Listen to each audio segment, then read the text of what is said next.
গেলাম আমি? না না না না,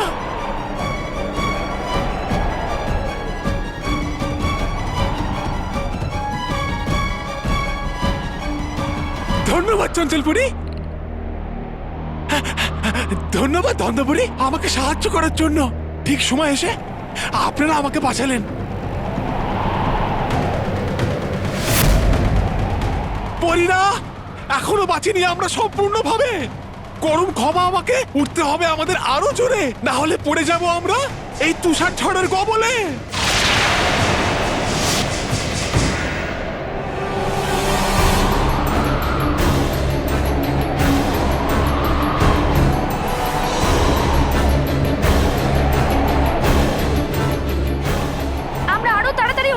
চেষ্টা করে যাচ্ছে ডুবাডুবা এক, কিন্তু বেশি ঠান্ডার জন্য আমাদের পাখা পুরোপুরি খুলছে না, আরো জোরে আমরা উঠতে পারছি না। কিন্তু তুমি চিন্তা করো না ডুবাডুবা এক, আমরা তোমার কোনো ক্ষতি হতে দেব না।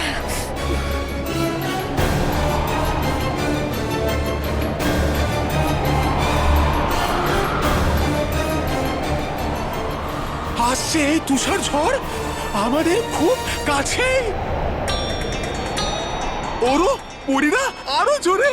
চিন্তা করো না ডুবাডুবা এক, আমরা রানীমহলের কাছে এসে গেছি। আমাদের শুধু ভেতরে পৌঁছতে হবে, রানীমহলে যেতে হবে, তাহলে এই বরফের ঝড় আমাদের কোনো ক্ষতি করতে পারবে না। চঞ্চলপুরি, চলো আমাদের পুরো শক্তিকে কাজে লাগাই। হ্যাঁ ধন্যপুরি।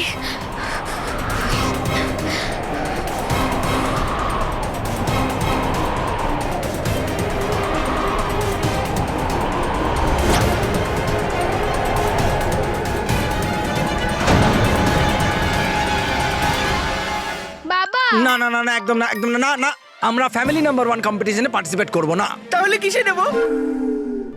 কোন রকম কম্পিটিশনে পার্টিসিপেট করছি না।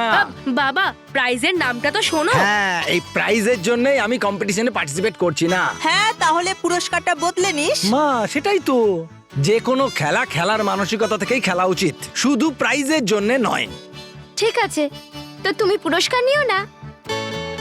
না না মা, পুরস্কারের জন্যই এসব হচ্ছে। দেখলে দেখলে দাদা, এখন দেখিনি, এখন দেখিনি, যখন অংশগ্রহণ করবে তারপর না দেখবে। কিন্তু বাবা, একবার প্রাইজের নামটা তো শোনো। না না না, শোনার দরকার নেই। যখন পার্টিসিপেটই করছি না তখন শোনার দরকার কি? না মানে না। কিন্তু বাবা, তুমি একবার প্রাইজটা শুনে নাও, কারণ তুমি প্রাইজ শুনে সারপ্রাইজ হয়ে যাবে। হ্যাঁ, আমি আমার মাথায় প্রাইজ রাখবো। Rocky, keep bite. Keep quiet মা। মানব, মেহের, বল্লু, শুনে নাও, আমরা এই কম্পিটিশনে পার্টিসিপেট করছি না। তার কারণ পুরস্কারে স্কুটার আছে। হ্যাঁ, তুই কি যায় আসে বাবা, যখন কম্পিটিশনে পার্টিসিপেটই না করলাম, তাহলে স্কুটারের ব্যাপারেই বা কি ভাববো? হ্যাঁ, হ্যাঁ, আমি এক্ষুনি গিয়ে অর্গানাইজার আঙ্কেলকে বলে আসছি যে আমাদের নাম কেটে দাও। হ্যাঁ, পুরস্কারে স্কুটার আছে তো কি, তোমার বাবার সিদ্ধান্ত পাথরের মতো কঠিন, তাই না? হ্যাঁ, হ্যাঁ, কিন্তু স্মিতা, আমার মনটা পাথরের নয় না। তাহলে কার দাদা? স্মিতা, আমি কি বলছি, যখন বাচ্চারা এই কম্পিটিশনে পার্টিসিপেট করতে চায় তখন আমাদের ওদের উৎসাহ দেওয়া উচিত, তাই না? হ্যাঁ, ওদের কারেজ, সাহস দেওয়া উচিত, তাই না? না না বাবা, তুমি প্রথমেই ঠিক বলছিলে, পুরস্কারের আর কি আছে, শুধু একটা স্কুটারই তো, তাই না? আর তার জন্য আমরা তোমার আদর্শ, তোমার সিদ্ধান্তের বিরুদ্ধে কি করে যেতে পারি? কিন্তু বাবারা, আমরা সবাই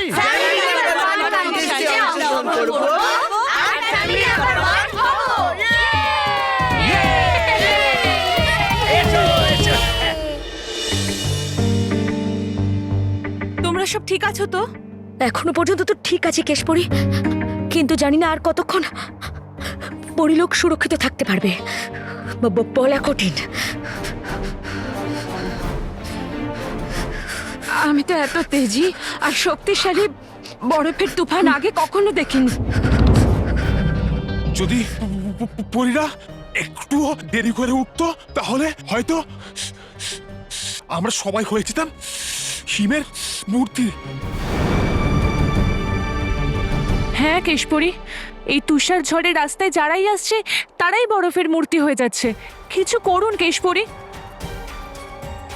এবার কি হবে কেশপুরী?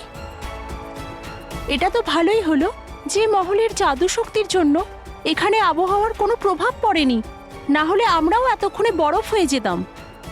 আমাদের তো এটাই ভয় লাগছে যে এই ঝড়ের আমরা বেশিক্ষণ সহ্য করতে পারবো না কেশপুরী। কিন্তু আমরা করবই বা কি?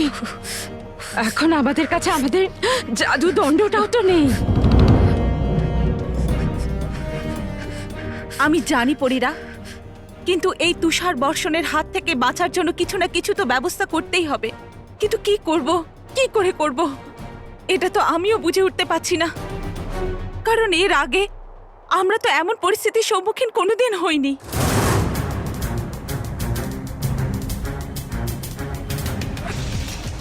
জেদি, এই ভয়ঙ্কর পড়িও না। আমরা ওনাকে বলেছিলাম এই পরিলোকের উপর আঘাত করার জন্য, কিন্তু উনি এমন আঘাত করলেন যে আমরাও তাতে ফেঁসে গেলাম। রাগে আমি তোমাকে প্রথমেই বলেছিলাম কি? যে ভয়ঙ্কর পরী প্রচন্ড বিশ্বাসঘাতক। এখন বাকি সব পরীদের সাথে আমরাও এই তুষার ঝড়ে শেষ হয়ে যাব। না, তো গণেশ উৎসবে আপনাদের সকলকে জানাই স্বাগত। আজ থেকে শুরু করতে চলেছি পরিবারের মধ্যে প্রতিযোগিতা, আর বিজয়ী পরিবার পাবে ফ্যামিলি নাম্বার 1 এর খেতাব। আর আমি পাবো scooter.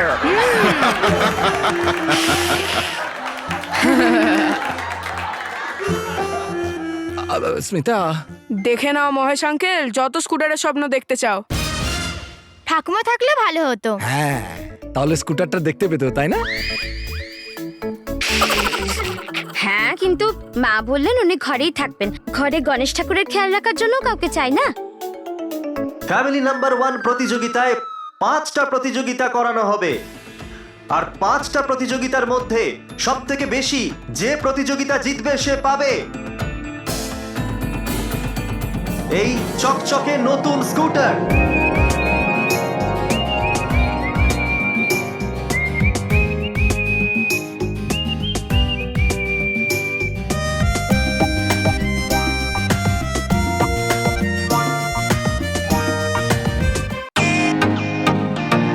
Welcome to Bitten world. How may I assist you? নতুন ফ্ল্যাটের জন্য একটা স্ট্যান্ড ফ্যান আর কুলার নেব। এই পচা গরম থেকে একটু স্বস্তি চাই। বাজার চলতে সব ব্র্যান্ড আর ভরসাযোগ্য নয়। তার জন্য তো আমাদের ফ্যান আছে, all purpose bullet table fan, ceiling fan. আমাদের সিলিং ফ্যান কিন্তু 30 মাসের ওয়ারেন্টি সহ পাওয়া যায়। আছে ফারাটা 2 বছরের ওয়ারেন্টি, 17 থেকে 20 মিটার এয়ার ফ্লো, মধ্যবিত্তের সাধ্যের মধ্যে একমাত্র ভরসাযোগ্য ব্র্যান্ড বিটেন। আমাদের কুলারের কিন্তু অনেক range, 45 litres, 50 litres, 70 litres, 90 litres, 110 litres. Honeycomb সহযোগে বিটেনের সব কুলারের ওয়ারেন্টি 1 বছর। চেনা হাওয়ায় অচেনা অনুভূতির জন্য একমাত্র আদর্শ বিটেন। গরমে স্বস্তি পেতে বিটেনের ফ্যান হোক বা কুলার আজই আনুন বাড়িতে। Beaten, digitally yours.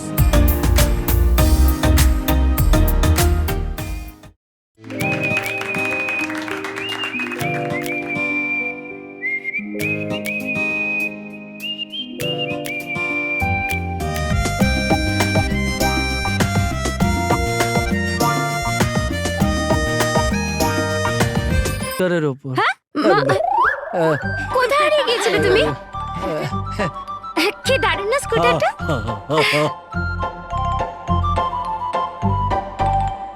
এই ফ্যামিলি নাম্বার 1 প্রতিযোগিতায় অংশগ্রহণকারী 5টা ফ্যামিলির নাম হলো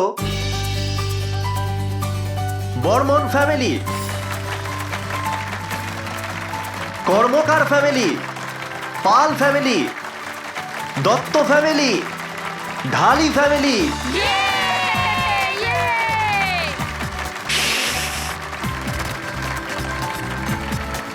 আর এর পরে আছে লাখানি ফ্যামিলি।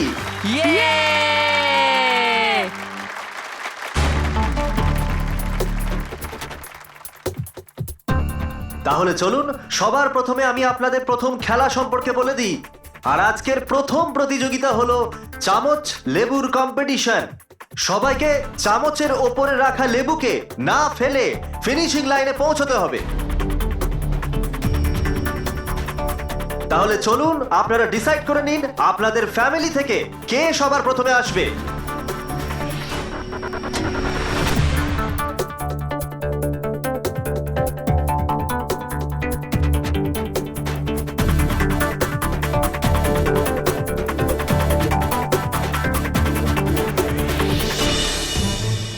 আমার মনে হয় এই আবহাওয়া নিজে থেকে বদলায়নি, বরং একে ভেবে চিনতে বদলানো হয়েছে।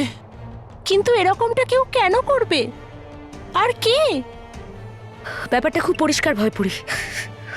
এমন কেউ নিশ্চয়ই আছে যে আমাদের আর ভালোর শত্রু, আর সেই জন্য সে আমাদের এই পরিলোকের ক্ষতি করতে চায়। হ্যাঁ কেশপরি, এরকমই হয়েছে। যে এই বিপদে ফেলেছে সে ভালোভাবেই জানতো যে এই সময় বরফের ঝড়ের সাথে লড়ার জন্য আমাদের কাছে আমাদের জাদুদণ্ড নেই। তুমি ঠিকই বলেছ ভেদিপরি। আবহাওয়া এইভাবে হঠাৎ করে বদলে যাওয়া এমনি এমনি হতে পারে না। হ্যাঁ, আর এত খারাপ কাজ ভয়ঙ্কর পরি ছাড়া আর কেউ করতে পারেন না। হ্যাঁ পরীরা, এই ষড়যন্ত্র ভয়ঙ্কর পরই করেছে।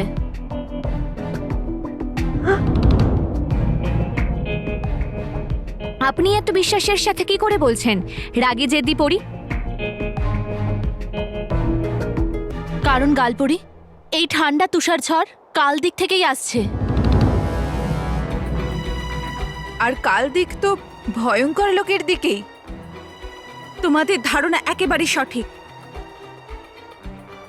এই তুষার বর্ষণ নিশ্চয়ই ওই ভয়ঙ্কর পরীরই কাজ হবে। তার মানে বরফের ঝড়ের সাথে তো মোকাবিলা করতেই হবে, সাথে ভয়ঙ্কর পরীর সাথেও লড়তে হবে। কিন্তু আমরা এটা করব কিভাবে? আমাদের জাদুদণ্ড ছাড়া তো আমরা সকলেই শক্তিহীন। হ্যাঁ কেশপরি, আমাদের শীঘ্রই কিছু করতে হবে, না হলে পুরো পরিলোক বরফের তলায় ঢাকা পড়ে যাবে আর আমরা সবাই বরফের মূর্তি হয়ে যাব।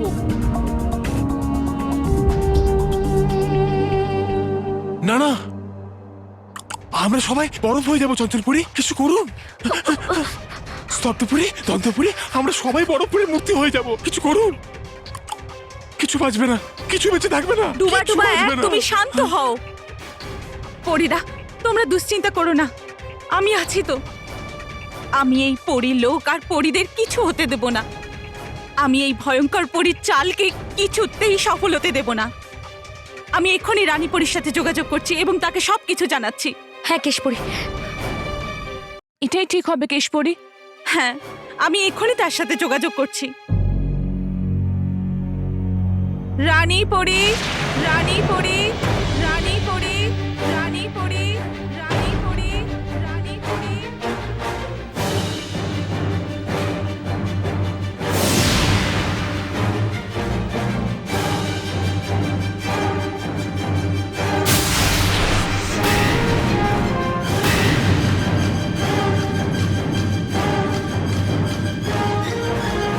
কেশপরি, আমি বালবীরের সঙ্গে যোগাযোগ করছি।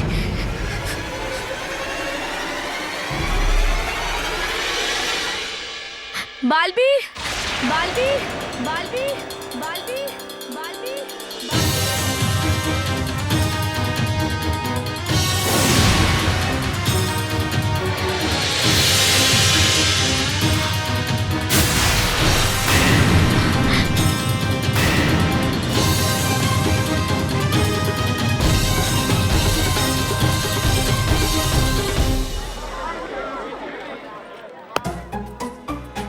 শোন, চামচ লেবুর কম্পিটিশনে আমি দৌড়বো। বস, তুমি তোমার ওজন সামলাতে পারো না, তুমি চামচের উপর লেবু কি করে সামলাবে? বোকার দল, তোদের দুটো চামচাকে তো আমি সামলাচ্ছি, তাই চামচের ওপর লেবুও আমি সামলে নেব। আর এমনিও আমার চামচ থেকে লেবু নিচে পড়বে না।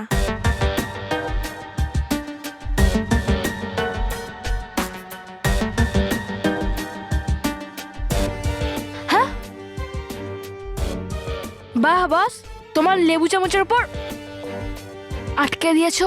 বোকা, আরো জোরে বল। বাহ বস,